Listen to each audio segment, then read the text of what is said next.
Bonjour, chers élèves. Donc, j'espère que vous êtes bien. Très bien. Donc, on va reprendre le travail. On va reprendre le travail. Donc, on l'a déjà vu dans les séances précédentes.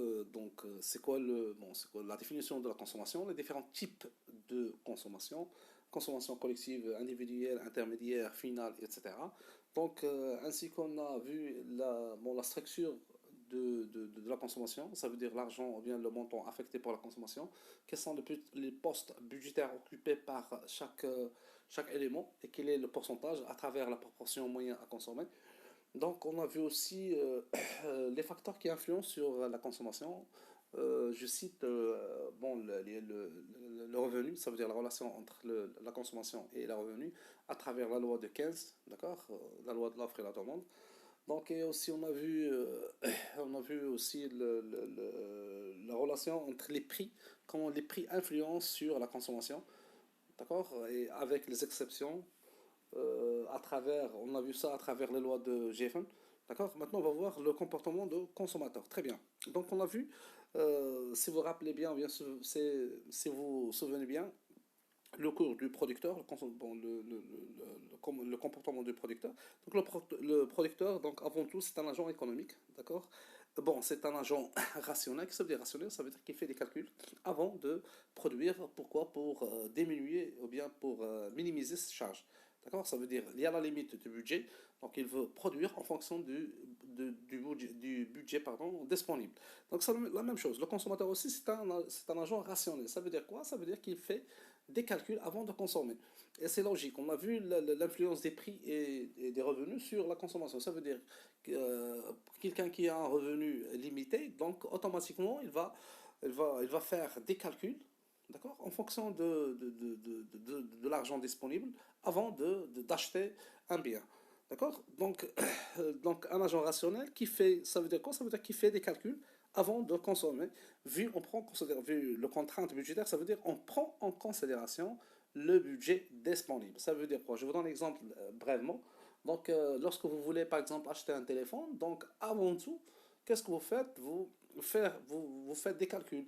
Vous prenez en considération le budget disponible. Ça veut dire que si vous avez 1000 dirhams, d'accord, comme budget, donc là, voilà l'influence des revenus sur la consommation. Donc, vous allez acheter ou bien vous allez chercher un téléphone, d'accord, qui ne dépasse pas le qui va ne dépasser pas le prix de 1000 dirhams. Donc là, avant tout, vous allez faire, donc là, qu'est-ce que vous avez fait? Donc vous avez fait un calcul, d'accord, avant d'acheter le téléphone, d'accord?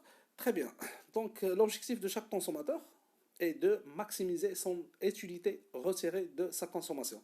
Je retourne à l'exemple précédent. Donc, lorsque vous cherchez un téléphone et vous avez 1000 dirhams. Le premier objectif, c'est de chercher un téléphone, d'accord, de bonne qualité, d'accord, mais qui ne dépasse pas 1000 dirhams. Ça veut dire quoi? Ça veut dire que vous cherchez à maximiser l'utilité de ce téléphone, d'accord. Donc, le consommateur, toujours qu'est-ce qu'il cherche? Il cherche à maximiser l'utilité retirée du bien consommé.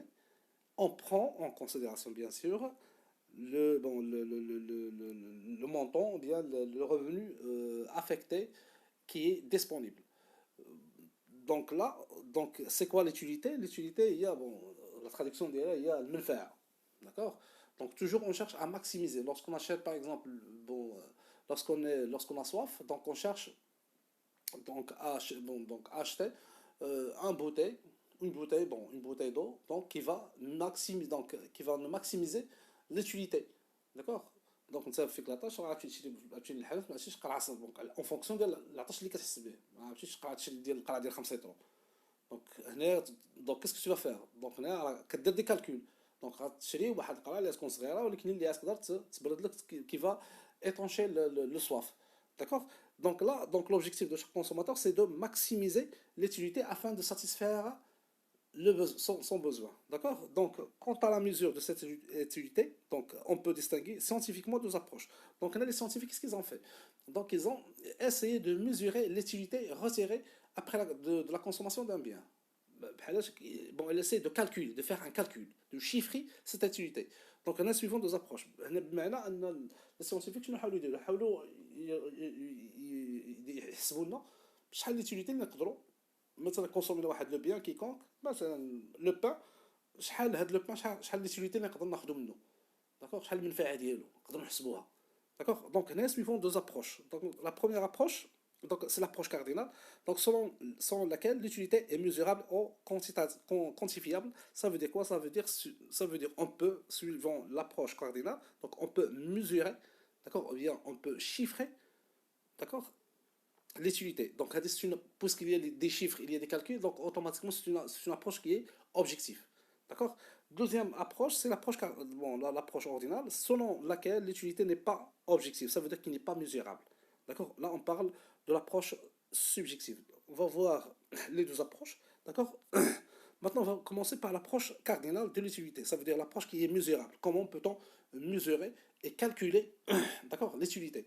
Donc, en vertu de cette approche, l'utilité est une notion objective car on peut quantifier le niveau de satisfaction retiré de la consommation d'un bien. Ça veut dire quoi? Ça veut dire à travers, eh bien, avec cette approche, on peut mesurer, d'accord, le degré, d'accord, ou bien on peut quantifier, on peut chiffrer, d'accord, avec le degré de satisfaction, d'accord, retiré après la consommation d'un bien. Donc, c'est-à-dire que le consommateur est capable de donner un chiffre à l'utilité qu'il tire lors de la consommation d'un bien. بمعنى انه donc la consommation ملي كناخذوا واحد le bien, d'accord, donc on peut mesurer l'utilité qu'on peut tirer. نقدروا نحسبوا شحال المنفعه اللي عطانا هاد لو بيان هذا. D'accord? Donc, on est le consommateur. Donc, suivant l'approche, qu'est-ce qu'il pense? Il pense que le consommateur, c'est un agent rationnel qui fait des calculs et qui est capable de mesurer l'utilité qu'il retire après la consommation d'un bien. D'accord? Donc, là, on peut comprendre bien cette approche-là à travers un exemple. Donc, voilà. Donc, soit le niveau d'utilité procuré par la consommation des pommes par une personne. La personne, donc il a consommé le nombre des pommes, d'accord? Et à chaque fois, on mesure, d'accord, l'utilité retirée après la consommation de chaque pomme. Donc, on a le nombre de pommes, de 1 jusqu'à le 5, donc il a consommé 5 pommes, donc l'utilité totale. Donc là, je ne sais pas si vous vous rappelez bien ce tableau-là, donc il ressemble étroitement au tableau qu'on a déjà vu le comportement du producteur, d'accord? La productivité totale et la productivité marginale. Donc on calcule, donc on fait les mêmes calculs presque, d'accord? Donc là d'abord, avant de compléter le tableau, donc vous avez un travail à faire. Donc calculer les utilités marginales, représenter graphiquement les données et commenter. Donc avant de commencer à résoudre le cas ou bien l'exercice, donc on va passer maintenant à éclaircir certains mots-clés. Donc, d'abord, on va commencer par l'utilité totale. Donc, l'utilité totale d'un bien, donc X, quiconque mesure la satisfaction globale que l'individu retire de la consommation de ce bien. Donc, l'utilité totale, donc, qu'est-ce qu'il mesure? Il mesure l'utilité qu'on a tirée, l'utilité totale, après la consommation d'un bien. Je vous donne un exemple. مثلا, on a consommé un pizza, d'accord? Donc, on peut mesurer l'utilité totale qu'on a tirée après la consommation ديال البيتزا. هاد البيتزا هادي شحال عطاتنا من ليتيليتي، شحال عطاتنا. دونك هنا هنا قلنا suivant cette approche, هنا on peut mesurer l'utilité retirée من la consommation d'un bien. D'accord? Donc l'utilité totale, c'est l'utilité qu'on a retirée après la consommation, d'accord? Consommation totale de ce bien. Donc le niveau de U dépend de la quantité de bien X. Bon, c'est logique. L'utilité totale donc, dépend étroitement, d'accord, au nombre des pizzas qu'on a, ou bien au nombre des morceaux de pizza qu'on a consommés. D'accord? Donc on peut représenter mathématiquement, d'accord? Ou bien on peut exprimer mathématiquement cette relation sous forme d'une fonction. D'accord? C'est écrit, donc l'utilité totale égale le f de x. Donc le variable c'est la quantité des biens qui sont consommés. Donc en retournons au tableau. Donc la même chose, donc l'utilité totale, donc il change ou bien il varie en fonction de quoi? En fonction du nombre de pommes du nombre de pommes consommées. D'accord? Très bien. Donc là, on va passer à l'utilité marginale. Donc l'utilité marginale, qu'est-ce qu'elle mesure? Elle mesure l'évolution de l'utilité totale pour une variation de la quantité consommée. D'accord? Ça veut dire quoi? Ça veut dire on mesure l'utilité, d'accord, retirée après la consommation d'une unité supplémentaire. Je vous donne un exemple très simple. Maintenant, quelqu'un qui a soif, d'accord? Donc il veut étancher sa soif par la consommation la consommation des verres d'eau. واحد عطشان بغى يشرب الماء. Donc هنايا دونك الكاس الاول دونك لو بروميي فيغ دونك سي لوجيك انه كيعطي واحد بحال لا ساتيسفاكسيون كبيره. ملي كتشرب الكاس الثاني كتكون هذيك لا ساتيسفاكسيون ناقصه شويه، الثالث ناقصه عاوتاني. دونك هنا كيسكون رماك دونك ليتيليتي marginale retirée par la consommation de premier verre, elle est très élevée. Le deuxième verre, mais qu'est-ce qu'on s'en met? Alors, l'utilité marginale, elle est moins que le premier. Ou le troisième, elle est moins que le deuxième. Le quatrième, moins que le troisième, et ainsi de suite. Et là, on remarque que l'utilité marginale, elle est décroissante. UM1 sera UM2, sera UM3, etc. D'accord? Jusqu'à كتبقى مثلا انت عطشان كتشرب الكاس الاول، كتزيد الكاس الثاني، الكاس الثالث، الكاس الرابع تقدر تشرب فيها النص وكتوقف. داكوغ دونك هنا الكاس الاول عطاك واحد ليتيليتي كبيره، الثاني عطاك واحد ليتيليتي موان، الثالث موان من الدوزيام، او التخوازيام او الكاتريام فير دونك عطاك واحد ليتيليتي صغيره بزاف. D'accord? Donc, l'utilité marginale, qu'est-ce qu'elle mesure? Elle mesure l'utilité apportée par la consommation d'une unité supplémentaire. Je vais donner un autre exemple. Maintenant, on prend les morceaux de pizza. Fixe jeu, bon, tu as faim, donc tu manges le premier morceau, d'accord? كتعطيك واحد لا ساتسفاكسيون كبيره، كتزيد الثاني، الثالث، الرابع، الخامس، ولكن ملي كتصل مثلا السادس دونك كتبقى تحس براسك انك كتشبع.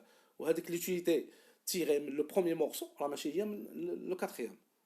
علاش؟ دونك هنا l'utilité marginale ديال لو بروميي elle est supérieure que le deuxième ou le troisième ou bien le quatrième. D'accord? Donc l'utilité marginale, qu'est-ce qu'elle mesure? Donc c'est l'utilité apportée par le dernier, la dernière dose acquise d'un bien. Ça veut dire c'est l'utilité tirée par la consommation d'une unité ou bien unité d'accord supplémentaire d'un bien.